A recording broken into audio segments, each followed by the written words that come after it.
mwihoko wa rũciũ. Kuroria TV, mwihoko wa rũciũ. Kuroria TV, mwihoko.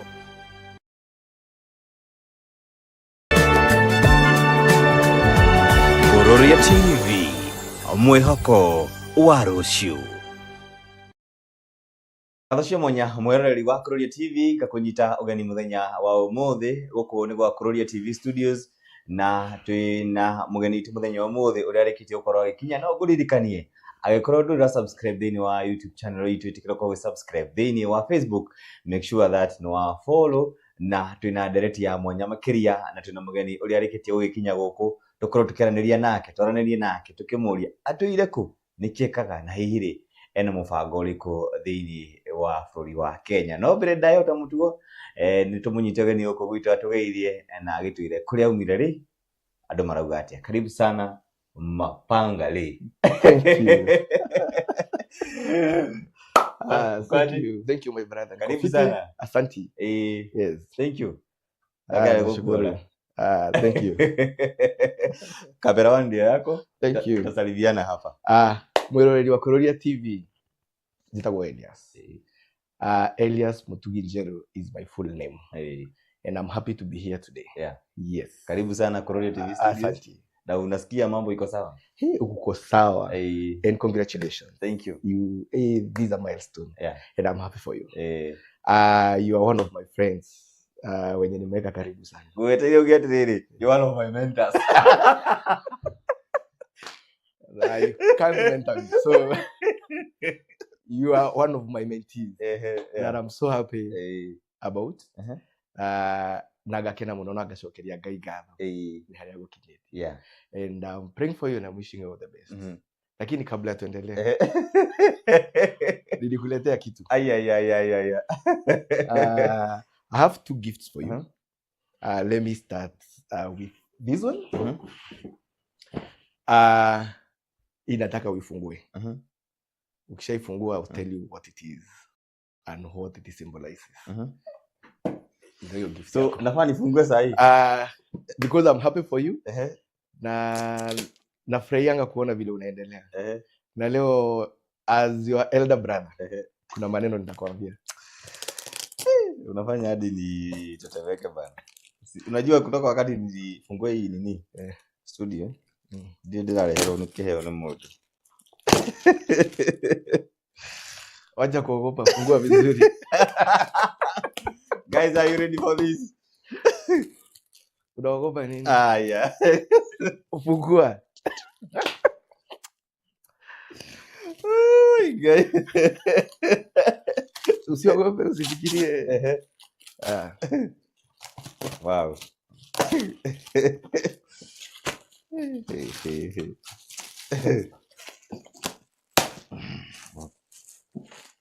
Ala. Ijo tuweke hapo.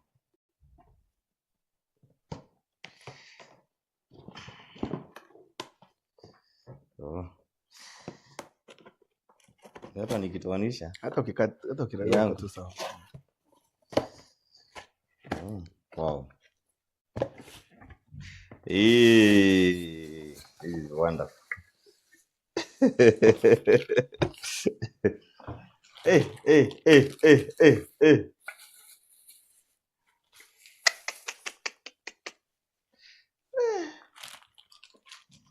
Wow. No, fungua hapa. Hapa. Yes, that's the base. So you should open here.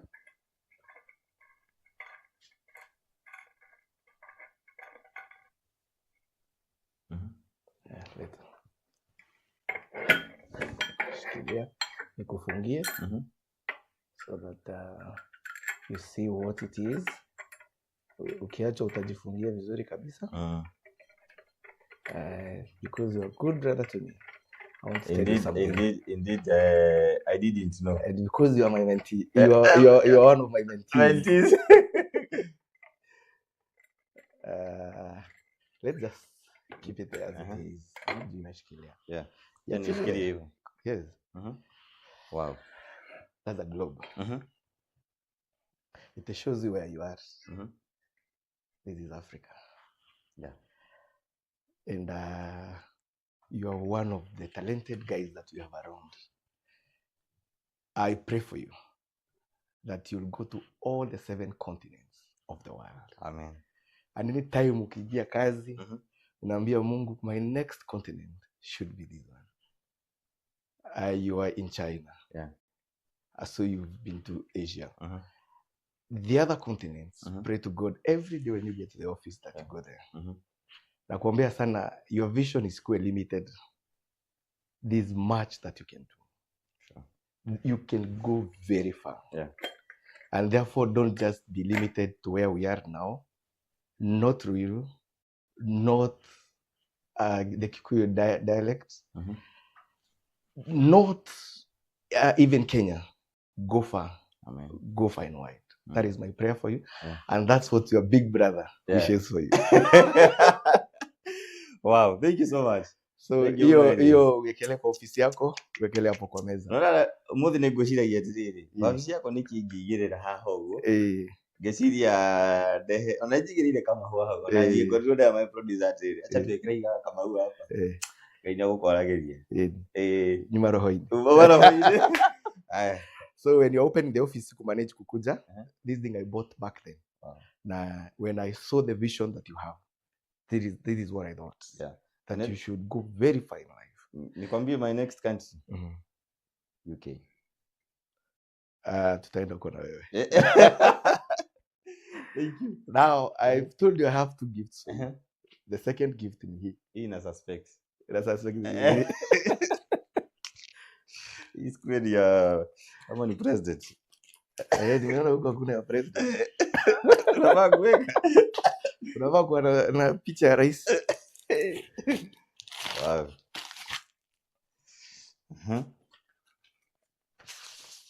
Wow. Hey. Guys. Huko kuna picha yako? Hapana. Hakuna. Now when you come to the office, there are many days you will come to this office feeling very low and feeling so demotivated. When you look at that picture and you look at that man, nitafuta picha yenye umesmile. That cause or source of smile that day, inafaa kufanya ufurahie. Let me give you a secret. In my bedroom, na naweza kupea simu upigie bibi yangu muulize. So I'm married. So in my bedroom, I have 2 things that you'll never miss. One, it's a very big mirror. Second, it's a photo of me when I'm smiling. Hata niamuke vitu zikiwa mbaya aje, I will look myself at the mirror and tell myself I will not give up. Same thing. Ukikuja hapa unajiangalia unasema hauta give up. Nikigeuka hivi kuna picha yenye nimesmile.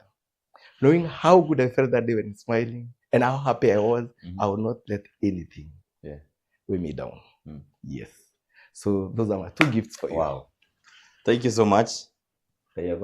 Hiyo picha tumetengenezewa mount, tumetengenezewa na Kevin Maina. Niliongea na yeye, akatayarisha, nikamwambia ile siku naenda kwa Korori tambelekea. And those are the 2 gifts that I had for you. God bless you. Karibu sana. You did you, my brother. I have confirmed that. Yes. Thank you, bro. Karibu sana. Wow. Ana ndarigo kana ni wewe utanifanyia interview ama video na pako. You have been surprised me. Like I wanted you happy. And ujue that your vision is very big. And you need you go far. Yeah. Thank you. Eka Mungu mbele. And have that belief that nothing should weigh you down. Kiamuka unakuja una point that I want to go to this content. I want to go to this country. Na Mungu atafikisha na atasikia hayo maneno. Thank you. Wow. Toshoka no live. Toshoka. Elias. Yes.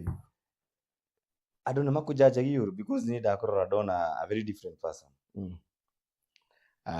No, I would say now, for now, no. But the adumani jaji teuru. na andu makona ta demo domoro. But as I've always said, give things time. Ono muthi tungihitania nawe ona ndigukwarĩria, I'll just take time. Kienda you reason and ask yourself, who is the wrong person here? Or what is wrong here? Or what could be wrong in this situation? So it is not good to judge early. It is not good to jump into conclusion. Yes. Bishop Ben akihujia kanitha-inĩ rĩ, nĩ aheanire two parts ciake. There is Bishop Ben, there is Kegei. There is ELIAS and there is MAPANGALEE. So who is ELIAS? This ELIAS. ELIAS is an ambitious young man, not really young, in his mid-30s, who is in business, who loves business, and whose background is in business. And is a married man with several children, one wife. Yes. Just one? Just one for now and forever.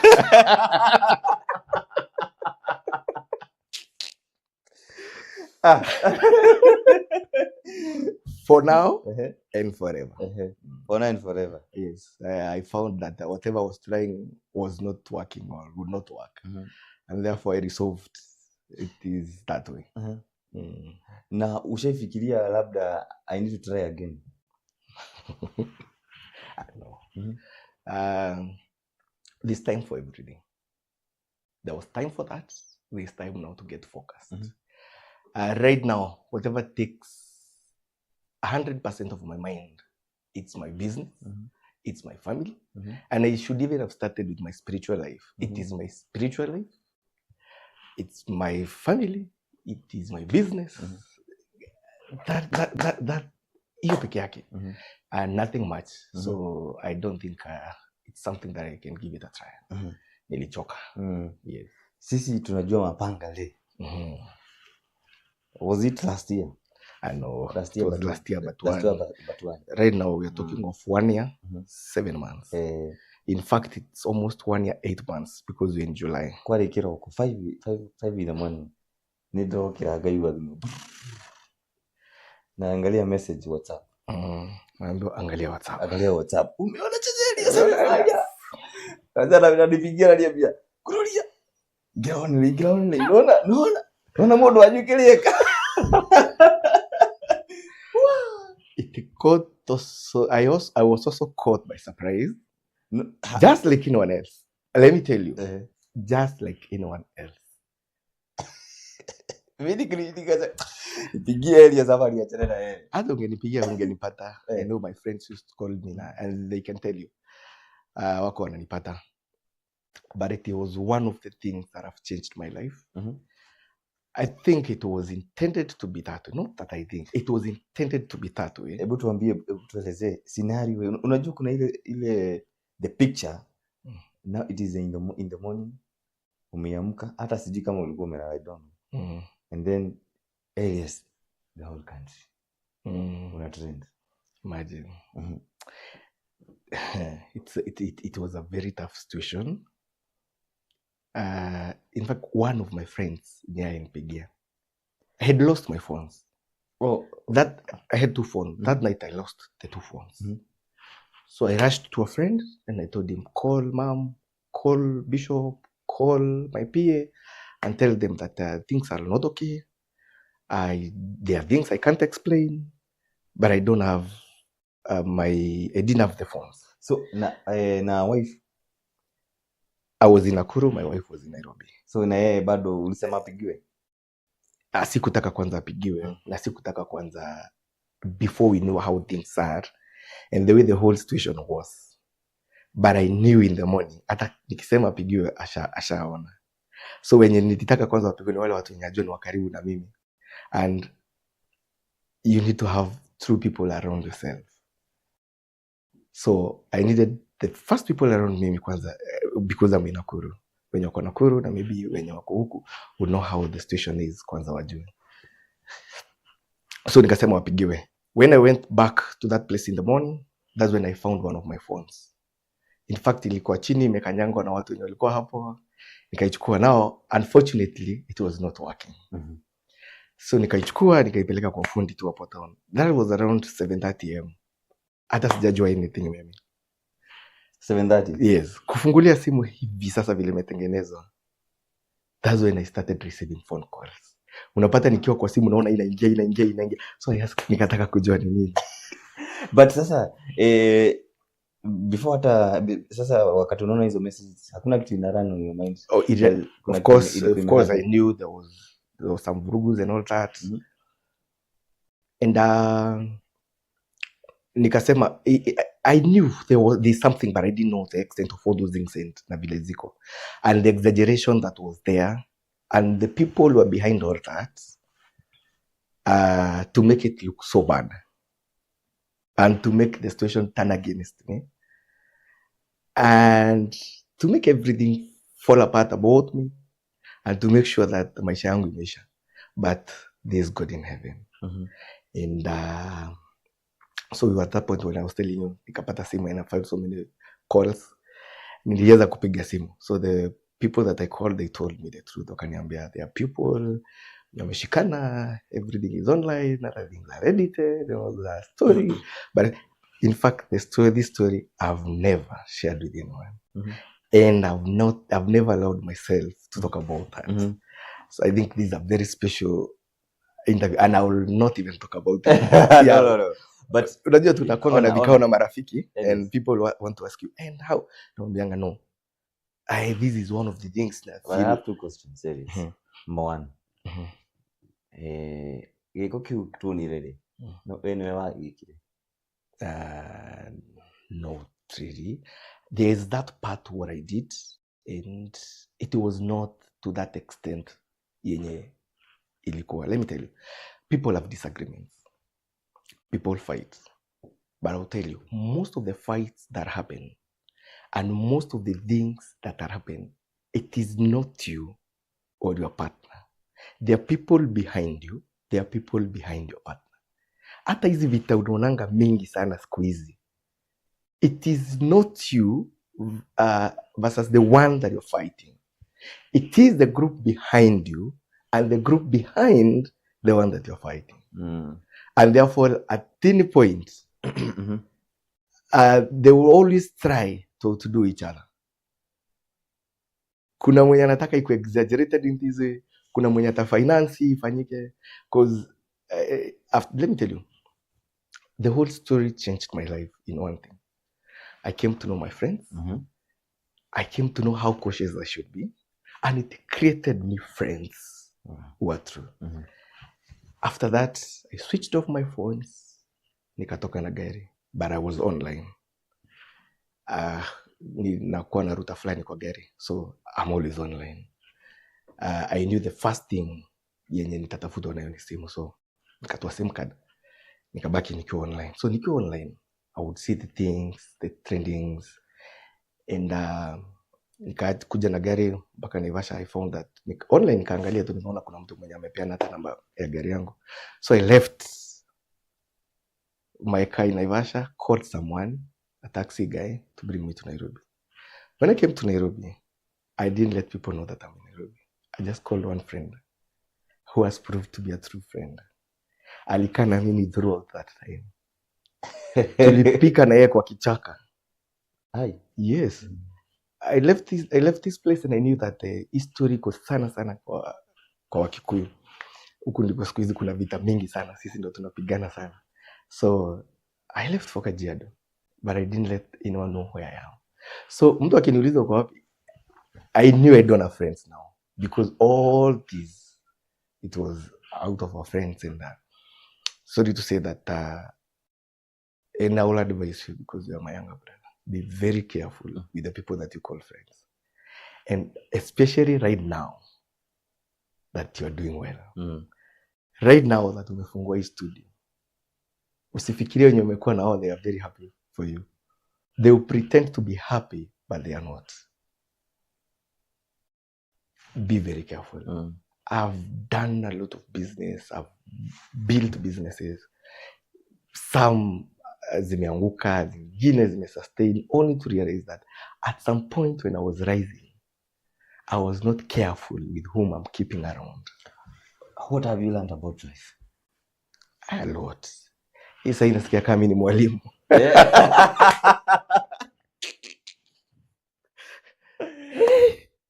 A lot. A lot. Trusting people. Through this story.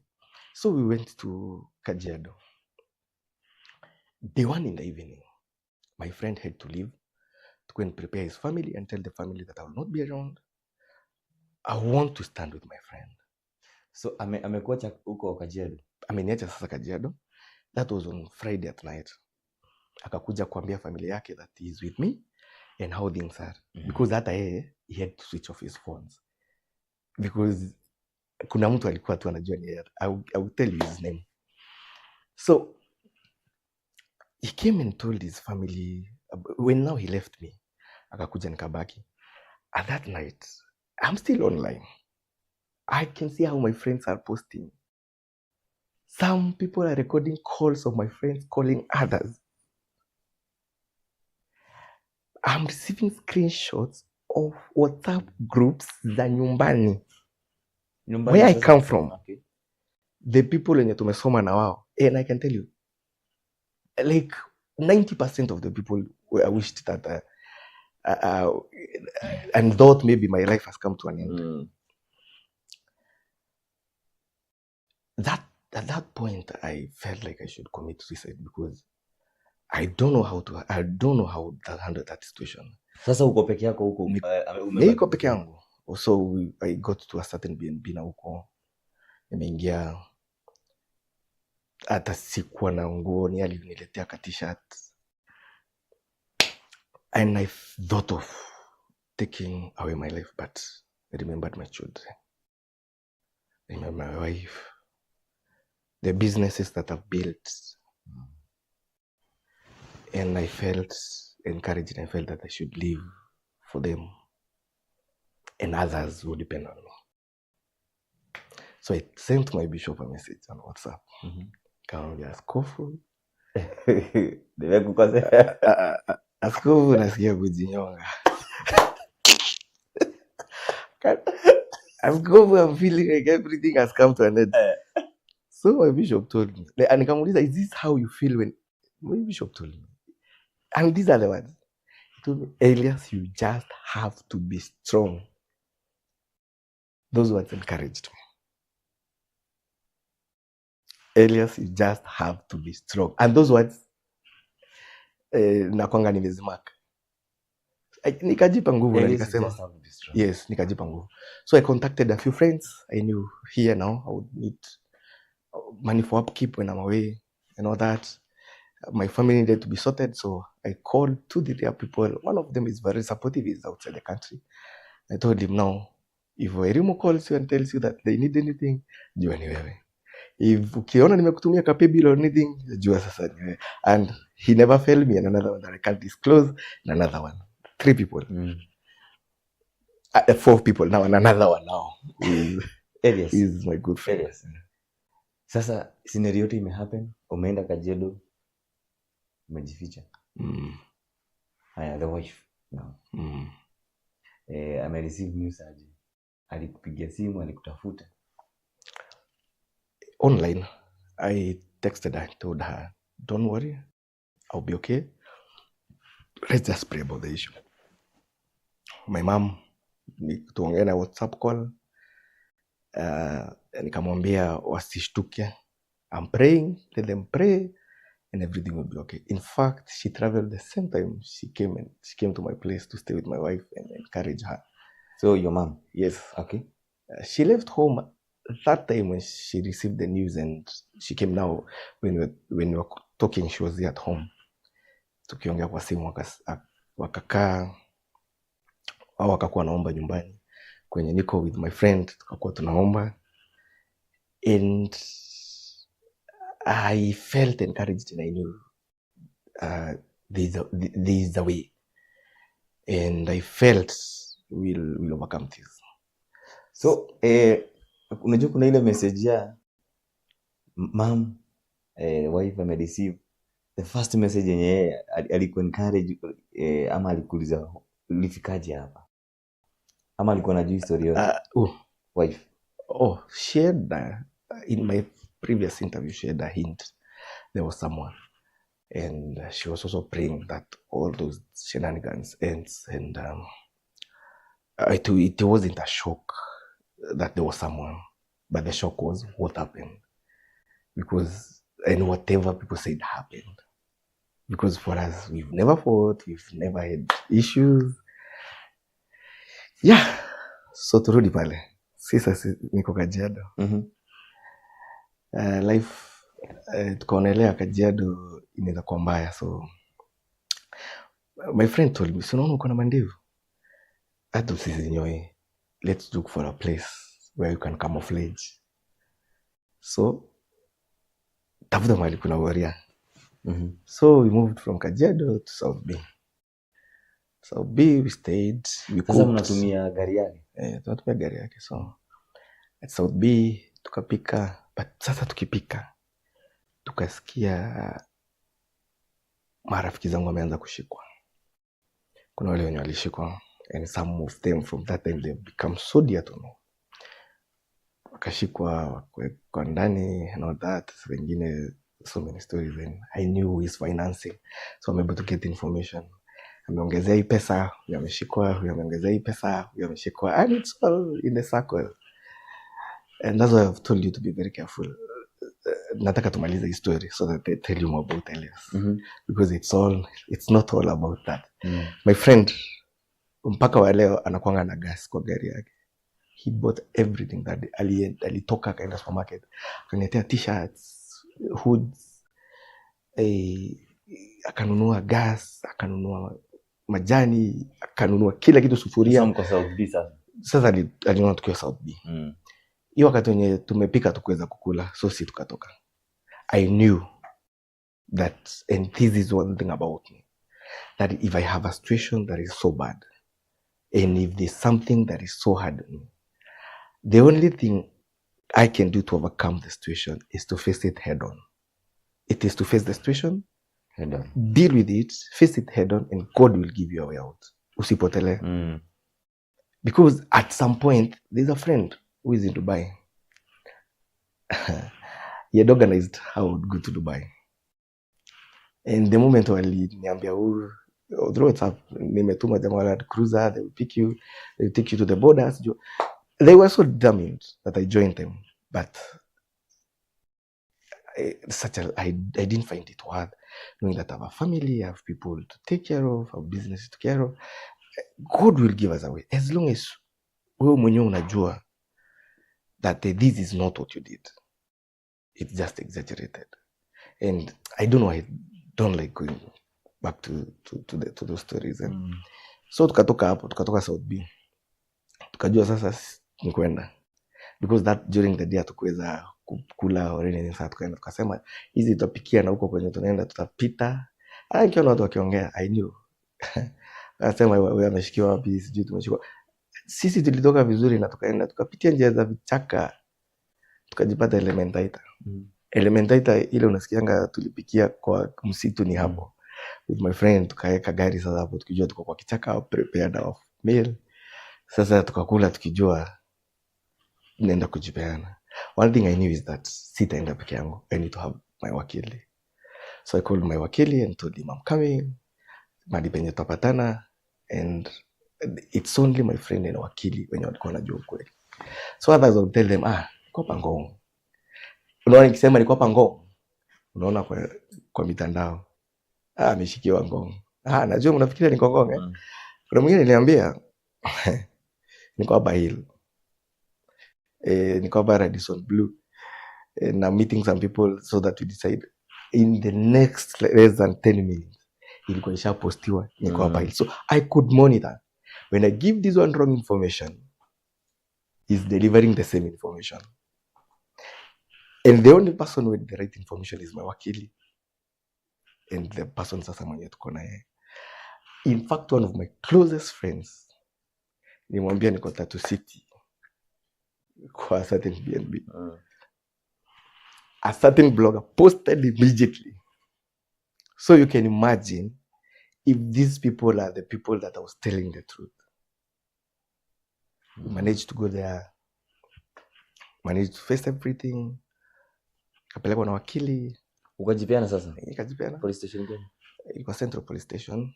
Usiku tukiamkia Monday sasa. Ukashikwa? Yes. Sasa hata walikuona wakashtuka? Yeah, though at Central pia there's a cop tulikuwa tunasoma naye. There's a certain police person tulikuwa tunasoma naye. So I told him, ujue mimi nitajipeana and I'm ready to face the situation. If everything is well investigated and I'm found guilty, then I'm ready to face it. Yeah. And all went, na hiyo ikaisha, na kesi ikaisha. But all I can say that's changed my life. One of the things I learned is that you should not trust people. Nikapoteza marafiki wa kitambo.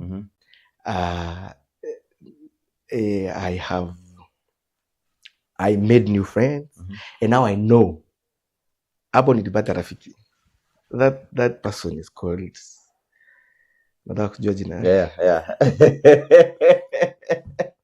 Huyu mwenye amekupeleka kwa kichaka, amekutoa kichaka, amekuleta kwa polisi. Anaitwa Sir. I call him Sir. Anaitwa Mr. Mwangi. Wow. Mr. Mwangi proved to be a true friend.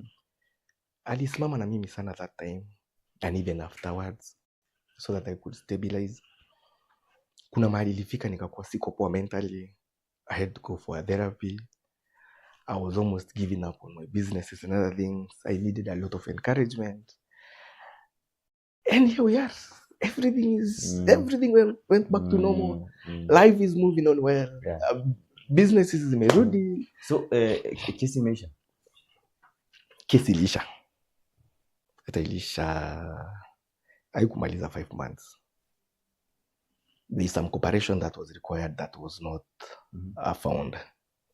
And therefore, sinanga kesi. Kesi ilisha. And section 202. Where the complainant did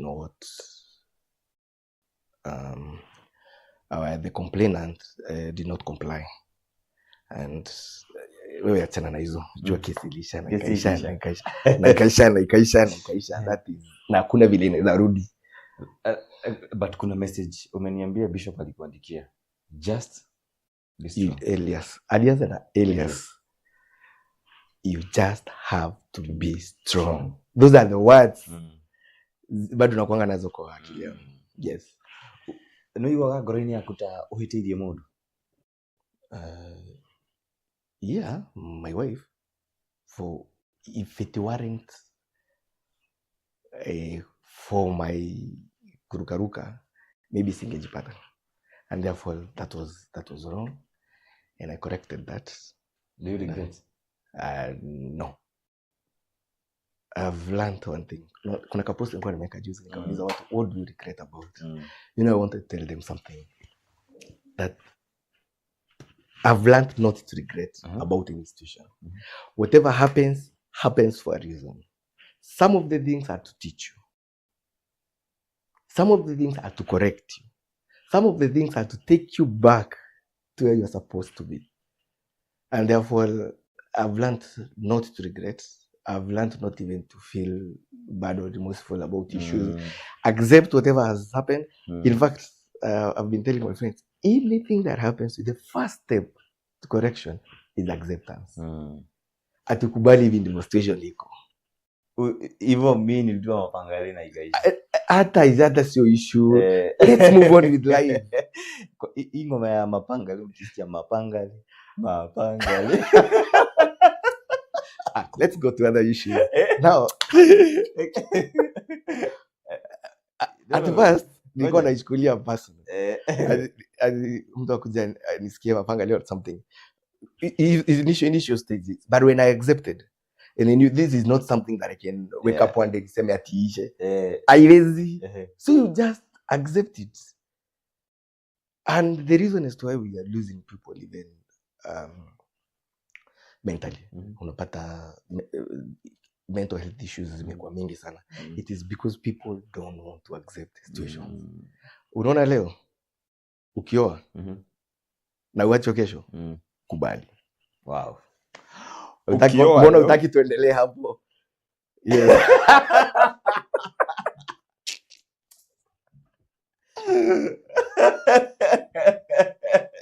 Ona. Unajua familia yangu bado imesimama. Gani?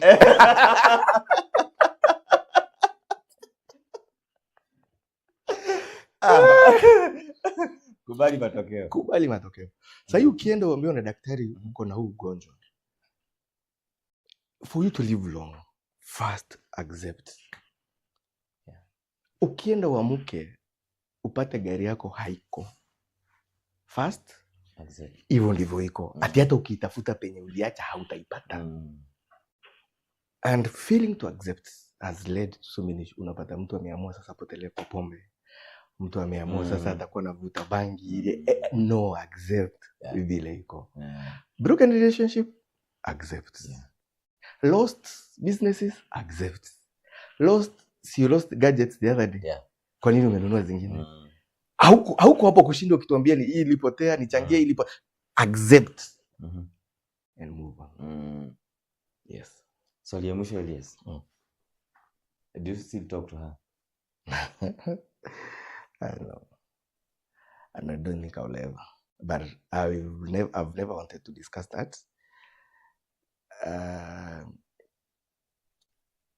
I've always desisted from talking about the issues. And also her and the kid and whatever happened and whatever has happened afterwards. Sitakangi kuongela because I think everyone has his own principles. And mimi niko na zangu. Na nikisema mimi sitaifanya hivi. I've trained myself not to ever do it. So if I promised myself not to ever go back or never talk or do this, I will act blindly.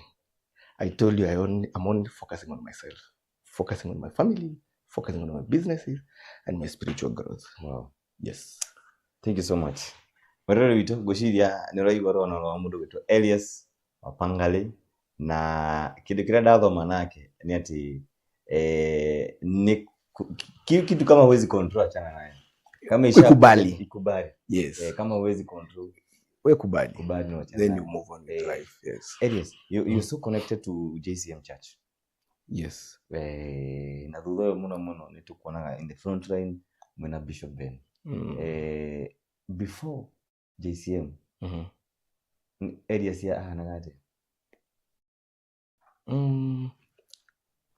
Let's go back there. Yeah, before JCM, I think that's when I made some of these mistakes. Zinakuja kuonekana. In fact, people thought maybe these things happened in JCM. And I will also say, even these people unaona uko online, mtu anasema limes alifanya, those things are not the JCM. It was before. JCM was only 3 years old. If I took a loan 5 years ago, how does that one affect? How is it affected by the church? Now I would say that before sikuwa naenda kanisa. I stopped going to church in 2016 December. Tulienda kanisa moja hapa Nairobi boss. Mimi nimeenda kesha kuomba. My mom has always taught us that it's always good to pray and also don't also pray alone. Be in a fellowship. They are fellows in the same ship. Let's pray together. And my mom made sure that ametulea na maneno ya kanisa. I was a SU chairman in high school. Wow. I have served in high school ministries. Nilikuwa naenda kuhubiri kwa high schools. When I was in campus. Even the church yenye tulilelewa, my mom started that church as a fellowship kwetu nyumbani. So uko na mafuta hiyo. It grew to be a church. And therefore sitaki kusema ni mafuta niko nayo, lakini kuna vile tumelelewa.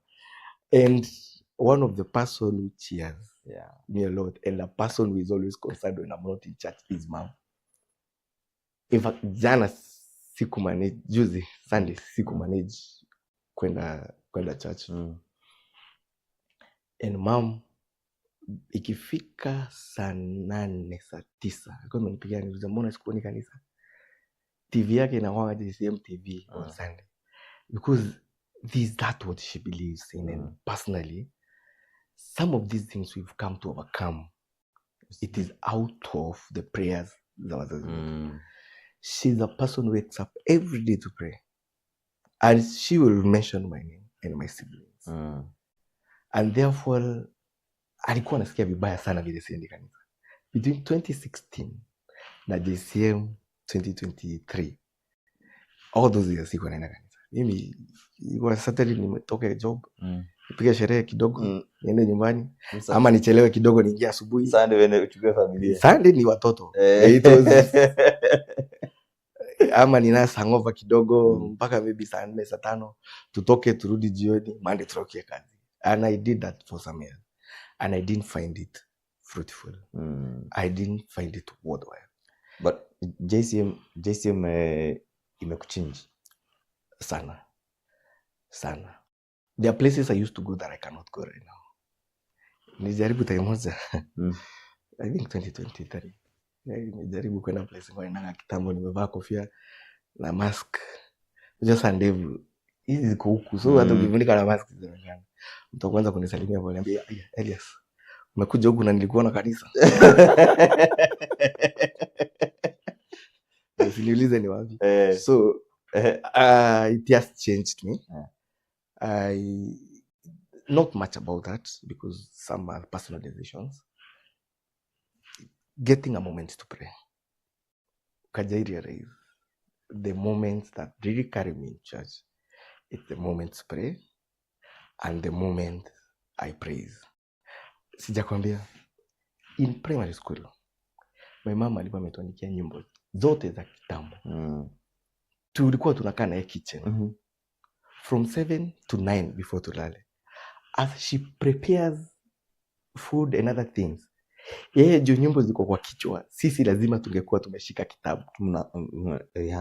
Yes, tunaimba. And those songs that we used to sing are the same songs that we're singing now. It gives me that moment. I think going back to church was a good thing. I could have gone to any other church, but I decided I would go back to JCM. Wow. Yes. So, but at JCM, you're the chairman of development. And there are so many things happening at JCM. Every week, lazima kwe kuna kitu watu wanaongea online nini bishop anafanya. What do you think about JCM? You as a member and the chairman of development. What I know is that tuko sawa kama kanisa. Lately we had a shake up, which is very normal. Even in business, in the business trends are there. But one thing I'll tell you is that, and this happens to all people, juzi niliuliza mtu, do you think that if this church is in Western, the kind of fights that we are seeing now, we'll be seeing them? What do you think as a person? My question is, if JCM haiko huku, iko Western, tuseme Bishop belongs to one of the tribes, the Western, do you think the fights zenye tumekuwa nazo every day zingekuwa? The answer is no. It is because where we are, there's a very bad habit that is cropping up. There's a very bad trend that is coming up.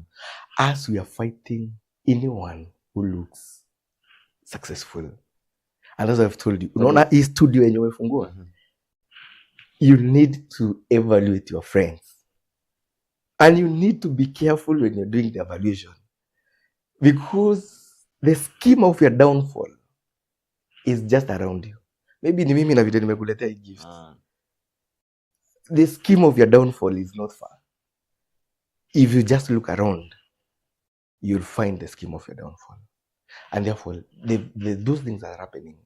They will happen, they will shake up. But at the end of it all, the vision will stand. That man is a man with a vision.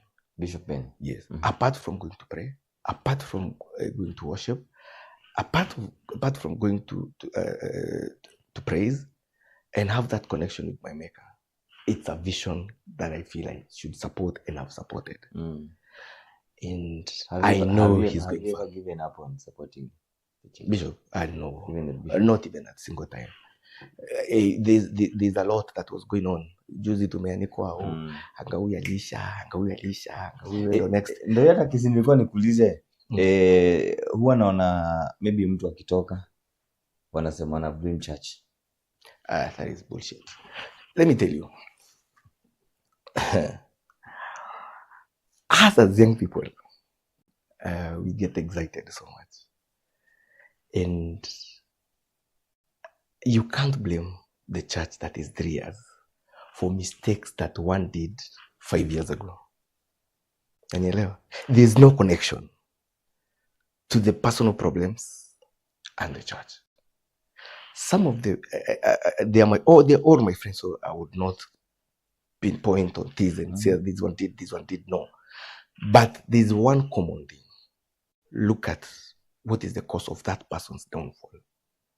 It is maybe a business mistake that person did 5 years ago. Let me tell you, ile makosa utafanya hapa leo kwa hii studio, hautafunga hii studio kesho juu umefanya makosa leo.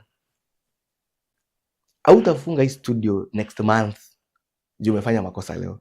You have something to sustain you. But utapata mahali, umefika mahali, ile makosa yenye ulifanya. Like personally, there's a loan that I taken 5 years ago. Would I say that I'm unable to pay that loan because I'm in JSM? Now, and I will tell you something. Unakujanga church. Ushaikuja ukiwa umebeba 3,000. Then ukitoka, unapata uko na 2,000. Haujui kwenye 1,000 ilienda. No, you know that you have your money. You know whatever you have in M-Pesa. And you are never forced to do something. You are never forced to do any activity or even give. And therefore, some things beats logic at saying, even if you are going to any other church and there's a business mistake that you did before, it will still affect you. Wow. And therefore, let's leave alone the church to grow. Let's not talk about church. In fact, they're friends. And right now, there are decisions that you not make for you. If I made a mistake, that was my mistake. Now, my relationship yenye ilianguka haikuwa wakati wa kanisa. It was even before. You made a mistake before this. Before. I met those people in 2021, 2022. Then these things are coming to happen. There's no correlation. You know what's correlation? Yeah. There's no correlation to between the church and... Yeah. Yes. Wow. But Elias, kuna wakati umesimama na nikasikia Bishop amesema sasa huyu anataka kuwa mbunge 2027. Nikajiuliza Elias, unataka kuanza biashara, ingie politics ama... I would love to lead, and I've always led and I've always performed. Is the vision still there? The vision is still there. The vision is intact. So it's good to give things time. Just as I've told you, it is good to take time to sharpen your tools. It is good to observe the trends, lest you make very expensive mistakes. Before we decide on the chama, before we decide on these other things, I must first organize myself, make sure that my family is safe, make sure that my businesses are okay, and make sure that I have financials for this, and I don't draw funds from my business to come and do campaigns and all that. So the vision is still there. I'm planning myself. There's one of the analogies that talks about a guy who tried to repair a vehicle for 3 years, which he never did. Now they called a certain guy to come and do it. When the guy came, he took only 15 minutes to do it. Okay. Why? This guy who took 15 minutes had taken 15 years learning how to do this. And therefore, learning is important. So you're still learning about politics? Yes, and taking time to understand things is very important. Yes. So unamaanisha kiti ya MP Ruiru wanao utaachana nayo? Siachani nayo. Hata sijaifikiria nitaachana nayo. There are those people who believe in you. But Elias, why Ruiru? Na wewe umezaliwa Kirinyaga. But I think the bigger part of my life, tangu nijijue nimekuwa hapa. This is my 17th year in Ruiru. Like almost half of my age nikiwa mtu mzima nimekuwa huko. I schooled here. I've lived here. I live here. So unajua mashimo zote. I own properties here. I'm doing a home here. So I don't see Kirinyaga hata ukienda huko wenye wananijua nikiwa shule. Because immediately after my form 4 and after being a peer teacher there, I left and came to Ruiru. I've been in Ruiru since then mpaka wa leo. It is not where you're born. It is where you'll be respected, where you'll be accepted, and where you will make impact. And you've made impact before. Right now, there are people that I know we've touched and personally have touched lives now. There are people when I know they are feeding out of the connections that we made. What about in Kirinyaga? I left when I was just a young man who did not have any focus, who did not know where he's landing. But I landed in Ruiru. There is this narrative that is going on, the two-term narrative and the one-term narrative. As Mount Kenya region, where are you heading? I believe it's still a bit early to talk about it, but whatever happened in Olkalau should and should not dictate whatever will happen. But wanasema it happen Olkalau. It happen 2027. There are so many factors to be considered. Number one, there are so many factors to be considered that but I think Olkalau was won by election, which we are talking of one geographical region. What about these other regions? What are they saying? What about the regions zenye haziongei lugha yetu? And therefore, you will not say that this is you can duplicate exactly whatever happened on Olkalau to these other regions. There are so many factors to be considered. That one was given effort by everyone. There will come a time where now everyone will be concentrating with their own business. Even the people that you're seeing there, they are also vying elsewhere. What about that time when they will be very busy with their groundwork? What do you think about 2027? 2027 will be very tough. No, that will be very tough. And people have started seeing it. I'm not supporting any side right now. And as I've told you, it is good to watch, to take time, watch, and learn. But what about 2027? 2027 will be very tough. Will be very tough. Especially now that people have started gaining momentum. The one-term momentum vizuri. Because if DCP lost in Olkalau, I don't know whether they would get any other chance to redeem themselves. But right now, everywhere now, people are charged. People know that people have gotten confidence with the chama. And therefore, it will be a tough one. And it's a tough one. But as we are saying, let's also give things time. It doesn't mean that we are quiet because we are stupid. There's a saying that my wife loves so much. Because she's a quiet one, and she tells me that still waters run deep.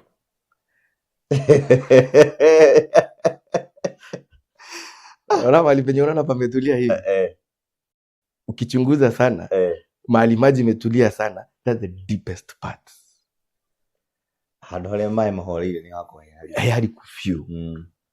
And therefore we remain still but we know what we want. It is eyes on the prize. It is eyes on that seat. But you be quiet, sharpen your tools. Make sure that you don't make mistakes. Kurudia nisiende nisimame. Then if nikakosa hiyo kiti nitakuja kuomba chakula. It is, you do your calculations right. You do your cost versus benefit analysis. You see you get to see the risk. You evaluate the risk involved and how to mitigate those other two risks zenye ziko involved. And Mungu atatusaidia. And I know I'm confident with God, with the right strategy, and with focus, and also taking time to learn, we'll be there. Yes. Wow. Thank you muno Elias. Na ndaigua message yaku muno uga handu haria hariku. Handu haria hena mai makirite. Ene hakoragwo he hariku. Yes. No Elias weta muhuri biashara. Ndino korwo muhuri biashara muno kure mwana wa Naikuru na real estate. Before ndrona head kurai na kiama kia real estate na gucia kirio ku kira gyathondeketwo ni Kenya iratu. Wendi wa migunda tha ici uhana ati? Wendi wa migunda wi sawa. Though affected by the economy, let me tell you, there's no cash flow in the economy right now. Hakuna pesa, even the purchasing power is very low. So unapata kama wewe, for example, in a year, how many pieces of land do you think you can buy?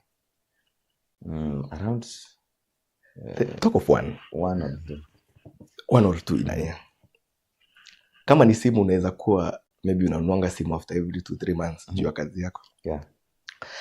And that thing really affected me in my other businesses.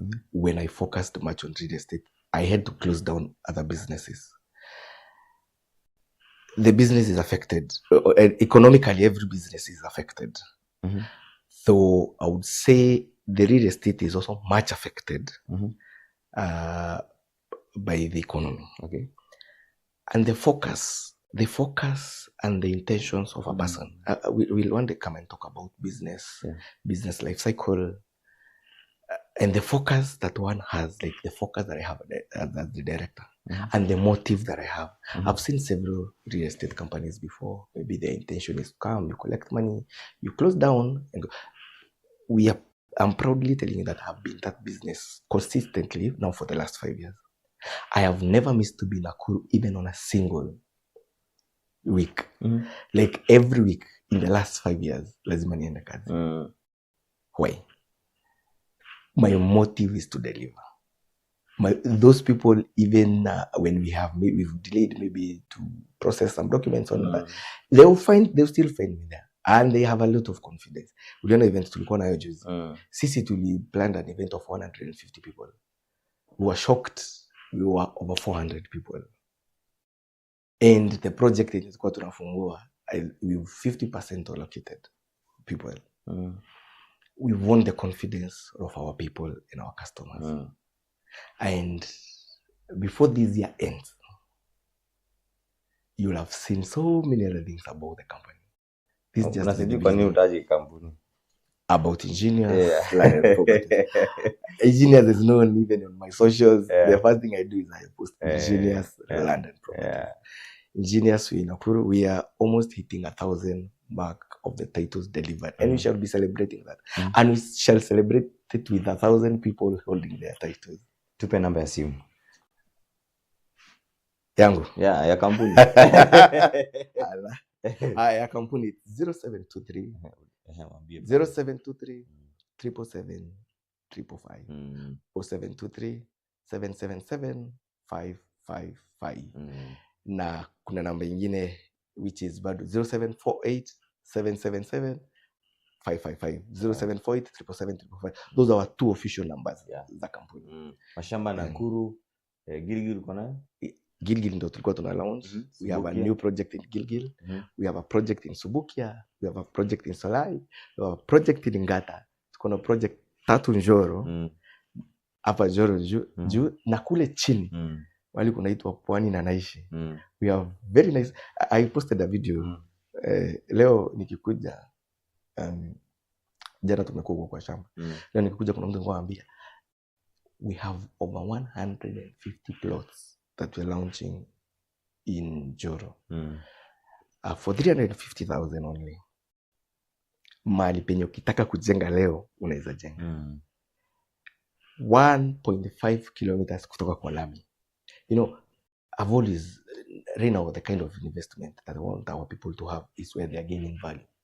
You know, why have you chosen to sell land in Nakuru County? Because naona watu wengi sana especially sasa watu wenye wako Nairobi na Kiambu, wako Juja, Matu, Malaa, wengine Makutano, but sasa wewe umeconcentrate sana na Nakuru County. Yeah. Now, I will give you a story of how I found myself in Nakuru. And before you spread wings to other parts of the country, first maximize where you are. Running a real estate company, especially a land selling company, it's very tricky because of the overheads. If you're not careful, the cost of running the company will overwhelm you. And I'm sure, even most of the companies that close down and know them, it's not that they had the intention to close down. The directors had a very clear intention, but they were not able to control their cost at one point. And therefore, selling land in Malindi and I'm in Nakuru would mean that I will be taking people to Malindi. And Nakuru akisikia hii weekend ameboeka. Atabook free site visits. Atashinda amezunguka, then aonyeshwe shamba, kutoka hapo hatashika simu. And therefore, for us, we're concentrating on where we are. We maximize until we feel that we have the muscles now to go elsewhere. Our muscles, we've started strengthening our muscles. And we stretching our muscles. And we have a project hapa nyuma tu, hapa Kamakis. Oh, wow. That's our first project. We have an upcoming project in Katani.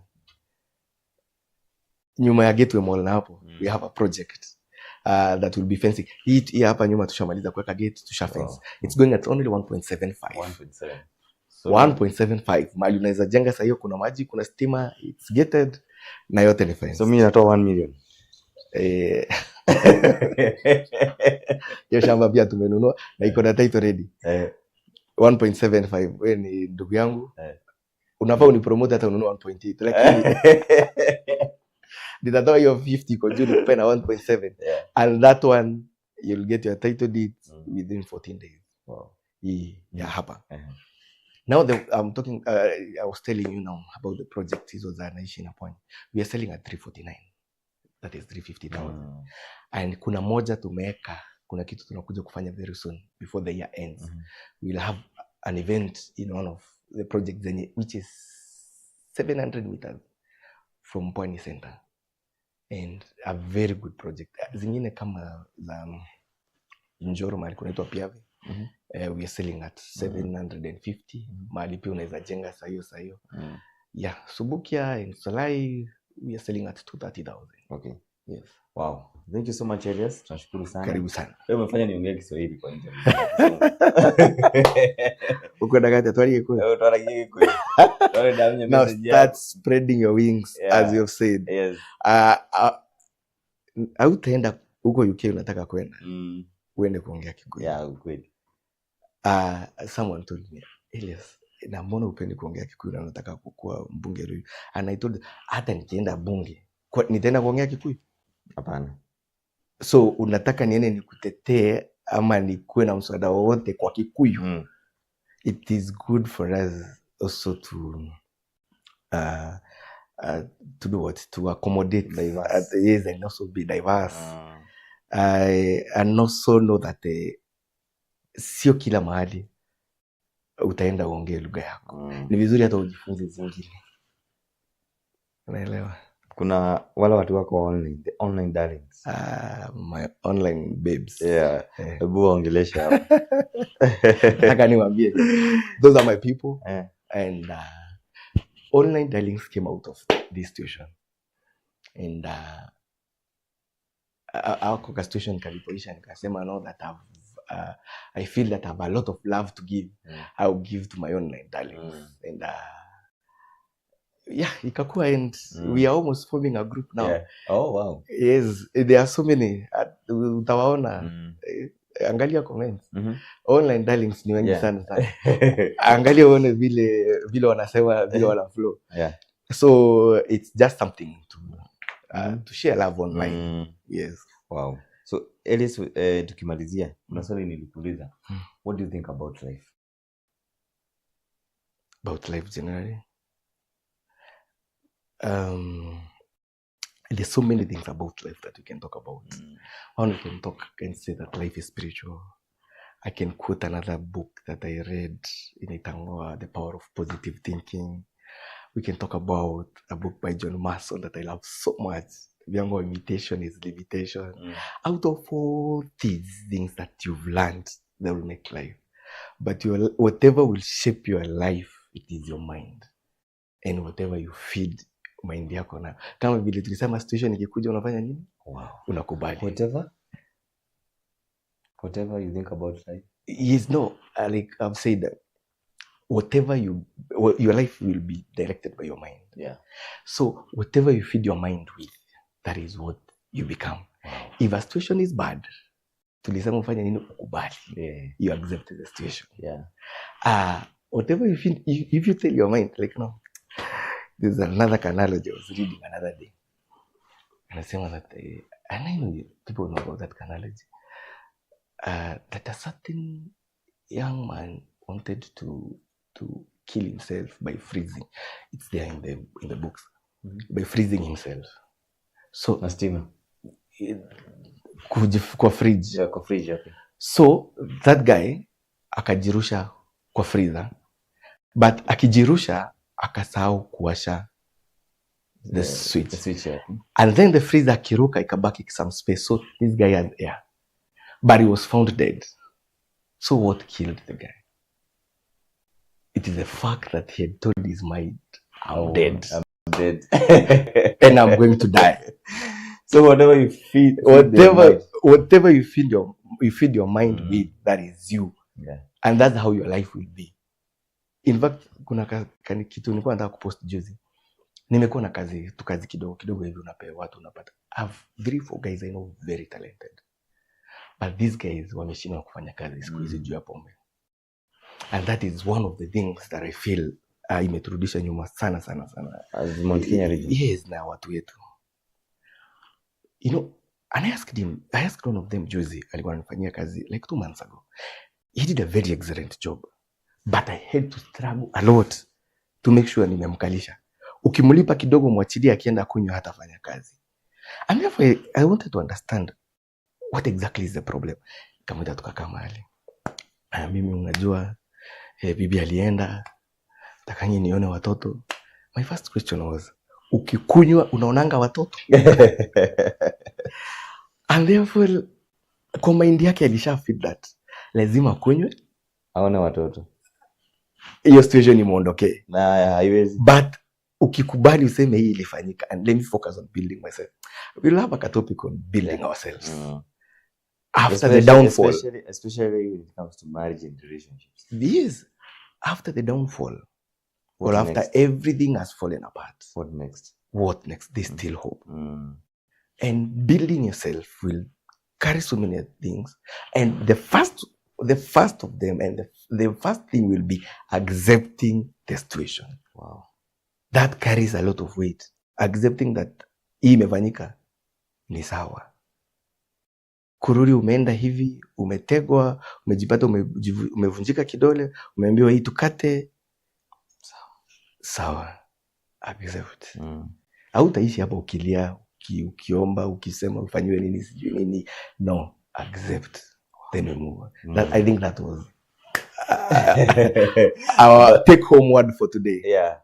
Just about the yes. Wow. Asante sana. Thank you so much. Nitashukuru kwa gather jumu na areas. Thank you. Na we wish you well. Asante. Na najua tutarudi hapa tena.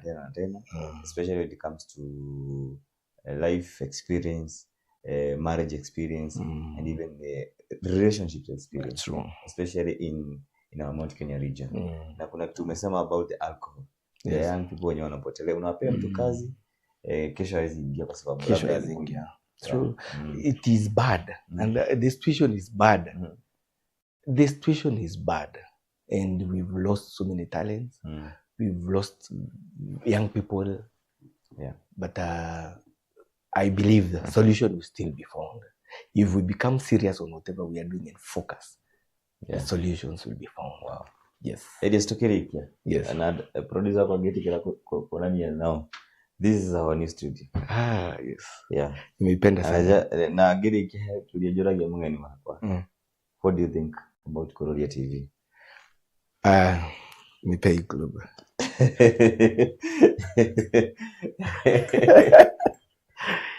What I think about Kuroria TV, it is whatever you feed your mind with, and whatever will be in your mind about this, where you want to go. Nikiangalia Africa, naona Kenya tuko hapa, tuko na Ethiopia, tuko na Sudan on this side, tuko na Rwanda, tuko na Uganda hapa, tuko na Tanzania hapa. Focus, and don't only focus hapa penye tuko. Hata nikijaribu kutafuta Ruiru hapa Kenya siziona.